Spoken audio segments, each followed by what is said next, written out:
গৈছিলোঁ। সেই বিকাশৰ যাত্ৰাত আৰু এক নতুন মাত্ৰালৈ অসমক ভাৰতৰ 5খন সৰ্বশ্ৰেষ্ঠ ৰাজ্যৰ ভিতৰত এখন হিচাপে নিৰ্মাণ কৰিবলৈ আৰু অসমৰ সকলো জাতি জনগোষ্ঠী প্ৰতিজন ব্যক্তিৰ মাজত প্ৰতিটো পৰিয়ালৰ মাজত শান্তি সমন্বয়ৰ এক নতুন অমৃতধাৰা বহোৱাৰ সংকল্পৰে আজি আমি এই নতুন যাত্ৰা আৰম্ভ কৰিবলৈ আপোনালোকৰ ওচৰত অসমবাসীৰ ওচৰত আমি আশীৰ্বাদ বিচাৰিছোঁ। সংবাদ মাধ্যমৰ বন্ধু বান্ধৱীসকল,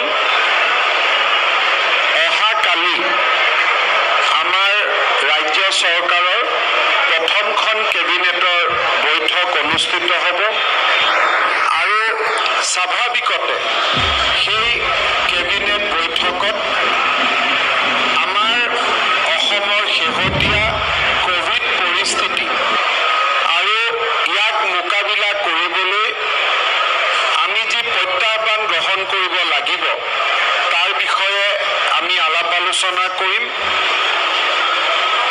ভাৰতীয় জনতা পাৰ্টি আৰু আমাৰ দুয়োটা মিত্ৰ দলে অসমৰ জনসাধাৰণৰ সন্মুখত প্ৰতিশ্ৰুতি আৰু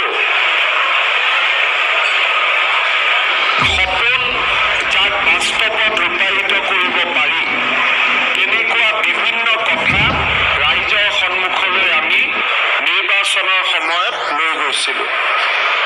1 লাখ নিবনুৱা যুৱক যুৱতীক কৰ্মসংস্থাপন, অৰুণোদয় আঁচনিক এক নতুন মাত্ৰা প্ৰদান, মাইক্ৰ' ফাইনেন্সৰ ঋণৰ দুৰ্ব্যৱহাৰ আৰু ঋণৰ পৰা মুক্ত কৰাকে আদি কৰি কেইবাটাও প্ৰতিশ্ৰুতি আমি অসমৰ জনসাধাৰণৰ মাজত দাঙি ধৰিছিলোঁ।